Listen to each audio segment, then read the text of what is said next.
여러분, 혹시 이런 말 들어보신 적 있으신가요? 집만 잘 골라도 인생 절반은 성공한다. 그만큼 사람이 사는 집은 단순히 비를 피하고 잠을 자는 공간이 아니라 그 사람의 운과 기운을 담는 그릇이라고 할 수 있습니다. 그런데 반대로 잘못된 집에 들어가면 어떻게 될까요? 처음엔 별일 없는 것 같아도 3개월이 채 지나지 않아 재물이 줄어들고 건강이 나빠지고 심지어 가족 간의 불화까지 생길 수 있습니다.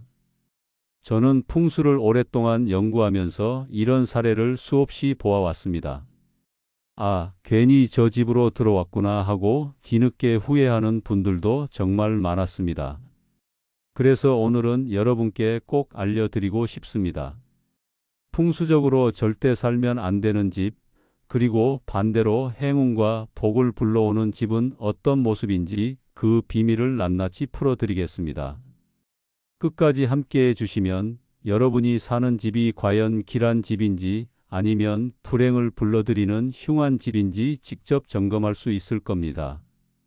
그리고 지금 사는 집이 조금 부족하다 해도 어떻게 기운을 바꿀 수 있는지 구체적인 방법까지 알려드릴 테니 마음 편히 끝까지 지켜봐 주세요. 여러분, 우리가 살아가는 집은 단순히 비바람을 맞고 잠만 자는 공간이 아닙니다. 풍수에서는 집을 기운의 그릇이라고 말합니다. 집이 어떤 땅 위에 세워졌는지 또 어떤 구조로 지어졌는지에 따라 그 안에 사는 사람들의 운이 달라진다고 보는 거죠. 집터가 안정되고 햇살이 잘 들어오는 집은 양기가 가득해서 거기 사는 사람들의 마음이 밝아지고 몸도 건강해집니다. 반대로 어둡고 눌린 집, 기운이 탁한 집은 음기가 쌓여서 사람의 기운을 약하게 만듭니다.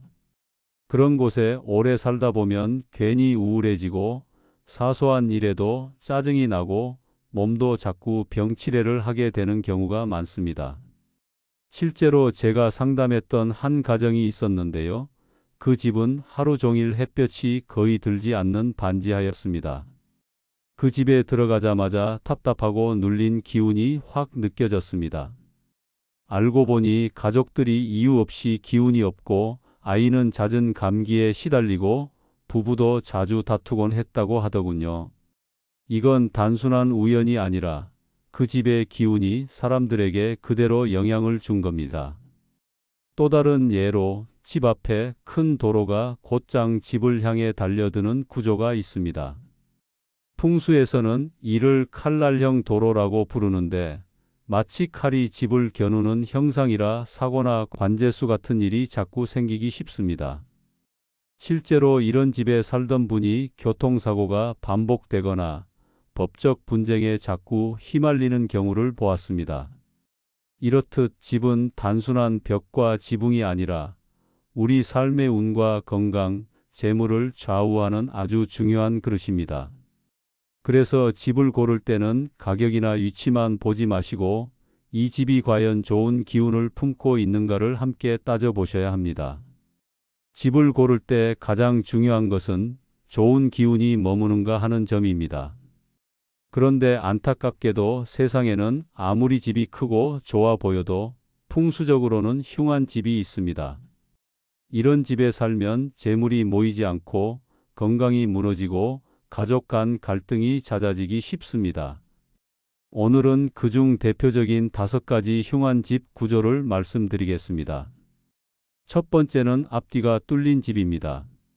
현관문을 열자마자 맞은편에 뒷문이나 큰 창문이 바로 보이는 경우가 있죠. 이런 구조는 들어온 기운이 머물지 못하고 그대로 빠져나가 버립니다. 풍수에서는 이를 재물이 들어와도 곧장 빠져나가는 집이라고 합니다. 제가 예전에 상담했던 분은 새로 지은 전원주택에 들어가셨는데 구조가 앞뒤로 뚫려 있었습니다. 들어간 지 몇 달 안 돼서 잘 되던 사업이 갑자기 막히고 큰 계약이 취소되는 일을 겪으셨습니다. 그분은 이상하게 돈이 들어와도 손에 남는 게 없다 하셨는데 집 구조가 그대로 반영된 겁니다. 두 번째는 칼날형 도로에 있는 집입니다. 집 앞 큰 도로가 곧장 집을 향해 달려드는 구조를 말하는데요. 멀리서 보면 마치 칼끝이 집을 겨누는 모양과 같습니다. 이런 집은 사고가 잦고 법적 분쟁이나 관제수에 휘말리기도 쉽습니다. 실제로 제가 들었던 사례 중에는 이런 집에 사는 분이 교통사고를 연달아 2번이나 당하고 그 후에도 재판 문제로 몇 년을 고생한 경우가 있었습니다. 그분은 결국 이사를 한 뒤에야 마음 편히 살 수 있었다고 하셨습니다. 세 번째는 어둡고 눌린 집입니다. 집 앞에 고층 건물이 버티고 있거나 햇빛이 거의 들지 않는 지하반지하가 여기에 해당됩니다. 집안이 늘 눅눅하고 어두우면 음기가 강해져서 사람의 몸과 마음이 약해집니다. 그런 집에 살던 한 어르신은 늘 무기력하고 이유 없이 우울감에 시달리셨습니다. 햇빛이 안 들어오니 생기가 돌지 않았던 겁니다. 나중에 햇살이 잘 드는 아파트로 옮기시고 나서야 얼굴빛이 환해지고 건강도 좋아지셨습니다. 네 번째는 삼각지나 뾰족한 땅에 세운 집입니다. 땅 모양이 삼각형이거나 예리한 모서리에 집이 지어져 있으면 기운이 모이지 못하고 흩어집니다. 사람들 사이에 갈등이 많아지고 가정의 화목이 깨지기 쉽습니다. 제가 아는 한 가정은 삼각형 모양의 땅에 집을 지었는데 자식들이 커가면서 서로 다투고 부부 관계도 점점 멀어졌다고 합니다. 풍수적으로 볼 때는 터가 가진 날카로운 기운이 그대로 사람 관계에도 영향을 미친 겁니다. 다섯 번째는 묘지나 폐허 같은 곳 인근에 있는 집입니다. 이런 곳은 음기가 지나치게 강해서 집안에 병이 많거나 기운이 막히는 경우가 많습니다. 묘지 가까이 집을 얻은 분 중에는 가족 중 한 사람이 갑작스레 큰 병에 걸리거나 이유 없이 하는 일마다 막히는 경우가 있었습니다. 물론 모두 다 그런 것은 아니지만 풍수적으로는 흉한 터에 해당하기 때문에 가급적 피하는 것이 좋습니다. 이 5가지 경우는 실제로 사람들이 많이 겪는 흉한 집 구조입니다. 겉으로 보기엔 괜찮아 보여도 안에 들어가면 왠지 불안하고 답답한 기운이 느껴지는 집이 있지 않으신가요? 그런 집은 10중 8구 풍수적으로 문제가 있는 경우가 많습니다. 집은 단순한 건물이 아니라 그 안에 사는 사람의 운과 기운을 그대로 담아내는 그릇입니다. 앞에서는 절대 살면 안 되는 흉한 집터와 구조에 대해 말씀드렸죠. 그렇다면 반대로 어떤 집이 우리 삶의 복과 행운을 불러올까요? 집을 고를 때 꼭 기억해 두셔야 할 몇 가지 기준이 있습니다. 첫 번째는 햇살과 바람이 잘 드는 집입니다. 풍수에서는 양기가 가득한 집이 재물과 건강을 불러온다고 봅니다. 아침 햇살이 들어오는 집은 하루를 밝고 힘차게 시작할 수 있고 바람이 부드럽게 통하는 집은 기운이 고여 있지 않아 늘 상쾌합니다. 제가 만난 어떤 분은 같은 아파트 단지 안에서도 동양집과 북향집에 살아보셨는데 동양집에 살 때는 아침마다 활력이 느껴지고 사업도 술술 풀렸다고 합니다. 이처럼 햇볕과 바람은 집의 기운을 살리는 가장 기본적인 요소입니다. 두 번째는 터가 안정된 집입니다. 집이 자리한 땅이 중심을 잘 잡고 있어야 오래 살아도 탈이 없습니다. 삼각형이나 뾰족한 땅보다는 네모 반듯하고 안정된 터가 좋습니다. 길 모퉁이나 도로 한가운데보다는 너무 외지지 않으면서도 안정적으로 둘러싸인 자리가 길합니다. 풍수에서는 이런 터를 안정된 터라 부르며 가족이 오래 살아도 다툼이 적고 재물이 모인다고 전해집니다. 세 번째는 단정한 현관입니다. 현관은 단순히 들어오고 나가는 길이 아니라 집안의 복과 기운이 들어오는 통로입니다. 아무리 좋은 집이라도 현관이 지저분하고 신발이 뒤엉켜 있으면 복이 들어오지 못합니다.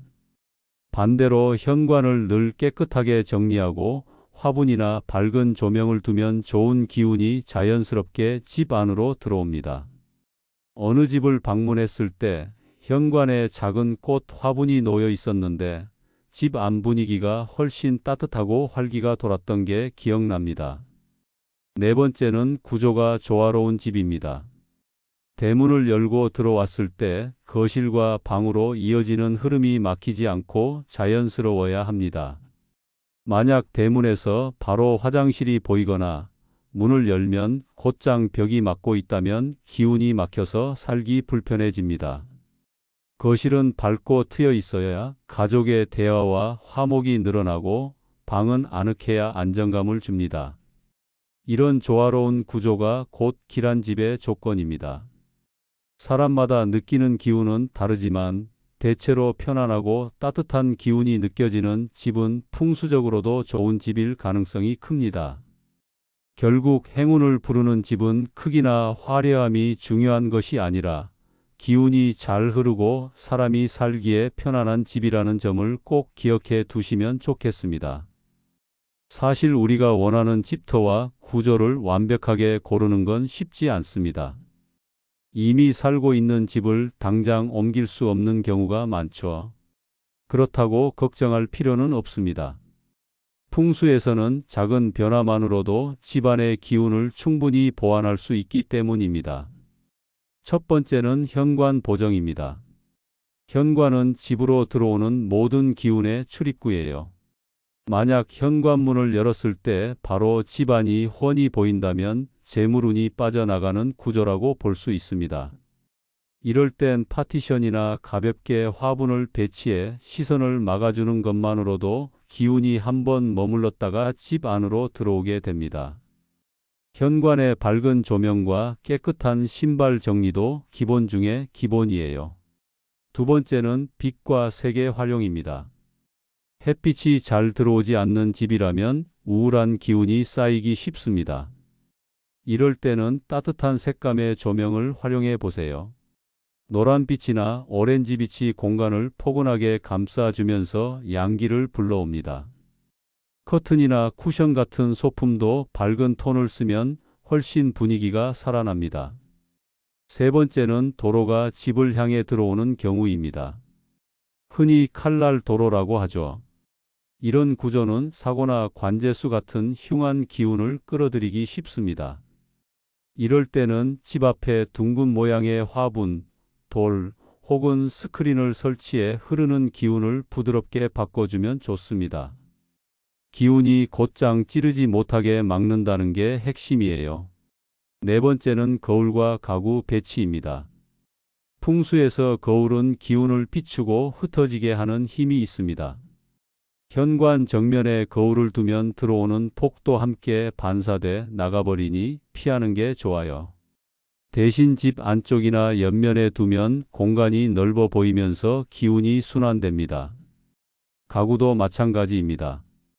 너무 길막하듯 놓기보다는 흐름이 자연스럽게 이어지도록 배치해야 기운이 막히지 않아요. 이처럼 집 전체를 뜯어 고치지 않아도 작은 변화 하나하나가 집의 운을 바꿀 수 있습니다. 풍수는 거창한 것이 아니라 결국 우리가 어떻게 살아가느냐의 지혜와도 연결되어 있거든요. 지금 살고 있는 집이 조금 답답하게 느껴진다면 오늘 말씀드린 팁들을 하나씩 적용해 보세요. 분명히 집안 분위기가 달라지고 그 기운이 삶에도 좋은 영향을 줄 겁니다. 제가 오래전에 상담했던 한 분의 이야기를 들려드릴게요. 그분은 몇 년 전 도로가 집 정면으로 곧장 들어오는 집으로 이사를 하셨습니다. 처음엔 교통이 편해서 좋다고 생각했지만 살다 보니 이상하게도 사고가 잦아졌습니다. 남편분은 직장에서 다치고 아이는 잦은 교통사고에 휘말리곤 했죠.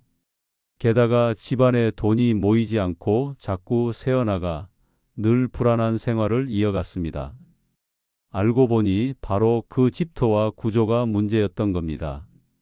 반대로 작은 변화로 좋아진 사례도 있습니다. 어느 가정은 햇볕이 잘 안 드는 반지하에서 살고 있었어요. 가족 모두 기운이 없고 늘 싸움이 잦았습니다. 제가 조언을 드리기를 집안에 밝은 조명과 따뜻한 색의 커튼을 달고 현관에 작은 화분을 두라고 했습니다. 그렇게 큰 돈을 들인 것도 아니었는데 신기하게도 집안 분위기가 달라지기 시작했습니다. 아이들 웃음소리가 다시 들리고 부부 사이도 한결 부드러워졌죠. 풍수는 결국 집과 사람의 마음이 연결된다는 걸 보여주는 사례입니다. 흉한 집터는 분명 삶에 무거운 짐을 얹지만 반대로 집을 조금만 손보면 그 무게를 가볍게 바꿀 수도 있습니다. 우리 이웃의 이야기가 곧 내 이야기일 수 있다는 점 꼭 기억하셨으면 합니다. 여러분, 집은 단순히 잠만 자는 공간이 아닙니다. 우리의 삶을 담는 그릇이고 그릇이 바르지 않으면 안에 담긴 삶도 흔들리게 마련이죠. 그래서 집을 선택할 때 반드시 길한 기운이 머무는 곳을 고르셔야 합니다. 하지만 이미 살고 있는 집이라도 걱정할 필요는 없습니다. 오늘 말씀드린 작은 풍수 실천만으로도 놀라운 변화가 찾아올 수 있어요. 집이 달라지면 마음이 달라지고 마음이 달라지면 운이 따라오게 됩니다. 오늘 내용이 도움이 되셨다면 좋아요와 구독, 알림 설정까지 부탁드립니다. 다음 영상에서는 현관 신발이 돈을 부른다. 꼭 피해야 할 신발 습관에 대해 알려드리겠습니다. 기대해 주세요.